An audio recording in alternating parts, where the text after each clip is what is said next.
Well, hello, my beautiful Aquarius Sun, Moon, Rising, and Venus. Welcome to the space. This is White Mirror Oracle, and we're here today to do your timeless reading. So take it as it resonates and leave the rest. Choking on my words there. Is there something that you need to say? Something that you've been thinking about, perhaps? I feel like we need clarity in your guidance with this reading today, which is interesting because all of the other readings that I've done so far, I've used an emphasis on tarot. However, with you, I'm going to use this oracle deck called the Star Code Astro, and we need some kind of different messages. So maybe there is something, there's a lack of clarity when it comes to sorting information out. Usually you are on top of things when it comes to seeing and analyzing and knowing how everything connects together. Usually you're the genius there, I'm hearing. Sensing into the collective frequency, right? But there is something here, and it could have a lot to do with Saturn leaving your sign. I'm hearing there, it's gonna go back into your sign soon. However, it's gonna stay there for a very long time. Maybe now you just like started a process and then it's coming to a halt, I'm hearing as well. So again, take it as it resonates. If it doesn't resonate, of course, don't force it. It can be applicable, this reading, for whenever and however. Let's see from my beautiful Aquarius, what cards wants to come through from my beautiful Aquarius. One flipping. Second house. Resources. Interesting. There's an apple being pierced here. The second house, let's see, if your Aquarius rising, then the second house is Pisces. So it could have a lot to do with, if you're watching this, now that I'm putting it up, it could have a lot to do with what happened in Pisces. If you're watching this later on, still look at what's happening in Pisces right now if you are Aquarius rising. If you don't know your rising sign, please check it up. If you want to know more about the second house, you can find your birth chart on several different places online. One I would suggest is Cafe Astrology, which is a very easy way to just access all that information. And then we have the South Node as number 33, which is an elevated stage of mastery number.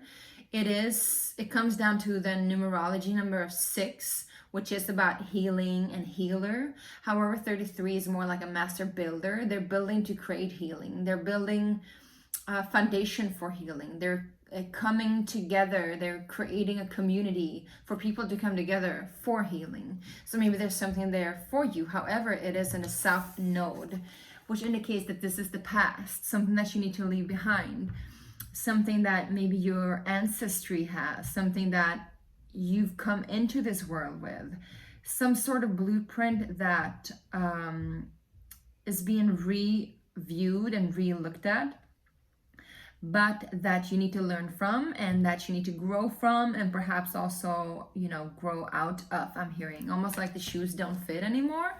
So it could have to do with resources. Maybe you put a lot of energy onto things in the past where you created and built some kind of, I'm hearing empire. Interesting. Maybe you could have something to do with an Aries, I'm feeling. If you have anything to do with an Aries, please comment below so that I know if it resonates or not. And last up, we have opposition, confrontation. Yeah, there's something that you need to confront in your life, and it has everything to do with what's happening in the past or what you came into this world with. But the South Node is kind of like, well, right now the South Node is actually in Libra, but the South Node is a personal South Node as well in the birth chart. Again, check out your birth chart. It is a lot about, like, yes, the resources we came with in our past lifetimes, but also connected to our family and home. It is a sense of security and almost like a comfort blanket. It is a comfort zone, a comfort space that in order for us to grow, the universe, life, God will push us out of that comfort zone. In order for us to grow further, we need to more like adjust so that we see our north node coming up, as that we're heading towards our north node. And there's an opposition in you. There is something not wanting to leave, I'm hearing, and it could have to do with work and resources and some kind of money foundation, I'm hearing. Let's find out a little bit more, and we're going to clarify with some tarot. All right, you guys. So if you want to support the channel, do remember to hit the subscribe button, and that way you'll find out everything that you need to know whenever it is time for you to know. So I'm putting up videos here, both timeless videos as well as videos for certain big astrological events. And if you want to support further, you can always buy me a coffee. The link is below in the description. Thank you so much. All right, please clarify the second house resources from a beautiful Aquarius, Aquarius Sun, Moon, and Rising, and Venus, I'm hearing. All right, we got the Hermit card. So you've made a lot of money with in regards to analysis and being your own light, being your own guide, being your own source of resourcefulness, I'm hearing, being your own lantern of light, through introversion, through maybe you're working from home, maybe you've been working remotely, maybe you've been working, you know, in regards to, you know, giving out advice, or like a counselor, or a consult of some sort. It could have to do with money, that you're actually working with money, like analytics of that data and of the finances and of the stock market or what have you, right? But looks like this is coming to an end. You're doing career change, or if the career is not changing, then definitely it is transforming, because the Death card is showing up. There's some kind of scorpionic energy that's just changing and transforming the way that you work, the way that your resources coming in.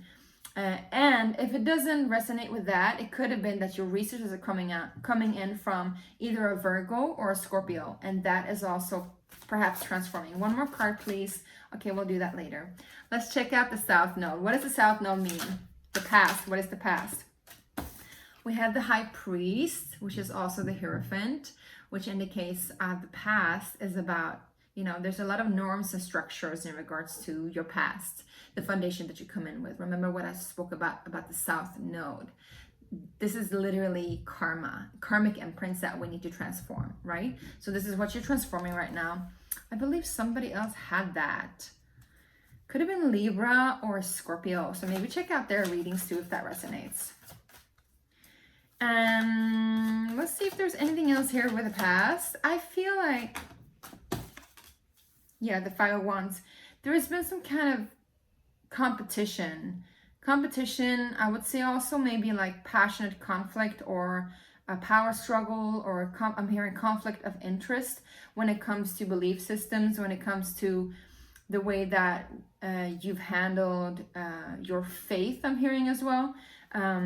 Could have been like, it doesn't have to be religious, it could be like faith in yourself, faith in you being your own resource or source of resourcefulness that I heard before, faith in that you have been your own money maker, your own provider, I'm hearing. But there has been some kind of conflict, and that's why this opposition is here. All right, let's find out what the opposition is about. I love this deck, the Star Code Astro deck. All right, please. Also, if you want to comment down below, you can always comment and let me know what's going on with you, and I can send you some good love. We got the Ace of Wands, so there's definitely, yeah. Yeah. Okay, wait. There's one more coming up here. Yeah. All right, here we go. This looks to be very like spiritual, and even though you might not be a spiritual person or religious person, I'm hearing somebody sacrilegious. All right, whatever that means. Remember that the only sin is to not be true to yourself, and maybe first we have to find out who we are, right? Maybe the one that you thought that you were, you're no longer. The Ace of Wands coming up together with the Ten of Swords flipping in reverse, which indicates a very difficult ending is being delayed. because of this opposition, and there's a confrontation here. There's a confrontation in regards to ideas, in regards to passion. I'm also hearing like crime of passion, which is interesting. There is a forcefulness to this. However, this is together with, look, we got the High Priestess here together with the Hierophant. They are a couple. They are each other's opposites, but they are also the one and the same. He represents more like in the material realm, the dogmas, the religions, the institutions of faith, the institutions of sacred knowledge, the institutions of rituals, etc. He is also like the wisdom of the elders. Meanwhile, she is much more, you know, the dreamer, the oracle, the one that sees like above and beyond, the one that sees beyond the play of duality, the one that sees the entire cosmos as it is. And perhaps you are stepping out of one position where you thought that things ought to be a certain way, and now you're realizing that things look a lot different than what you actually thought they were. Some of you guys might have had an awakening, because the Ace of Wands can also indicate an awakening or a sudden Kundalini awakening, right? Let's see if we can dig a little bit deeper here what the Ten of Swords in reverse is. What is the Ten of Swords in reverse, please, for my Aquarius? Coming up is the Page of Wands. So there has been a passion project or a passionate person too, I'm hearing. Yeah, in regards to money. Could be a creative endeavor. Also work. What is ending? Yeah, there's a new beginning that is coming to an end. Something that you thought was going to be a fresh start. Maybe just didn't turn out the way that you thought. What is the opposition? Please clarify one more time. Yeah. And we got the Moon card. So the opposition is there because there is something in the unknown that hasn't yet been confronted. And in order for this project to be fruitful again, or for you to like switch lane and be on a different lane where it's a lot better for you, either way, there is something in the unknown that needs to be confronted. Please clarify the High Priestess for me. For me, for you. King of Wands. There's a lot of Wand energy, so you could definitely deal with an Aries. If not an Aries, it could be another fire sign. It can be a Leo, a Sagittarius as well. Yeah, there's been a lot of different options, and instead of like choosing, in order to choose, you've needed to like step away and like see. Scorpio had a very similar reading to this. I think you should watch Scorpio's reading. Yeah, so that you don't have to carry the load that you've carried, so that you can like be released of the burden of the past, I'm hearing. Yes. Now please clarify the Death with the Hermit. Yes, there is an ending to a boss figure energy. You might be stepping down from a position of a leader position. Like I said, the High Priest or the Hierophant is also like a leader, and this indicates you might be stepping down. If this is not you, this is somebody else stepping down from the throne, and so that it can make room for something new to grow. Yeah, well, and if this is a relationship, which it looks like, because now we got the Empress together with the Emperor, we got the Hierophant together with the High Priestess. There has been a conflict and opposition in regards to conflict of the heart and a conflict of interest. Somebody wants to go one way and somebody wants to go another. It looks like the masculine energy, it doesn't have to be a man, you know, it's just a masculine energy, is working a little bit from the shadow aspect. So if you are that masculine energy, check your shadow aspect. That needs to transform. If there's somebody else in your life that you're dealing with, a partner, then that person needs to transform. And also, like the second house of resources talks a lot about self-worth and self-value, because our resources indicates also like how we believe in ourselves and how we value ourselves and how we deem ourselves worthy of something, right? So if we can get one more card here as an advice, please. Beautiful, beautiful Aquarius, Aquarius Sun, Moon, Rising, and Venus. One more card. Yeah, I would say some introspection. Be careful of what you say, what you communicate. There might be somebody else, you know, regretting, saying they're sorry because the Eight of Wands in reverse, you know, there is some kind of lack of communication, or maybe there's a need to be silent, a need to not communicate, or maybe take back something they said. Could be also, like I said, a contract that is, you know, being broken, so to say, in regards to a relationship or a work situation. This is always for the best, right? Yeah, in regards to work or a contract of some sorts. All right. If you want to go a little bit deeper, if you want a personal reading, you can book one in the link below. If you do want a healing session, I can help you with that too, especially if you're the Emperor in reverse. That link is also in the description box below. I hope this really resonated, my beautiful Aquarius, and I'll see you soon. Bye.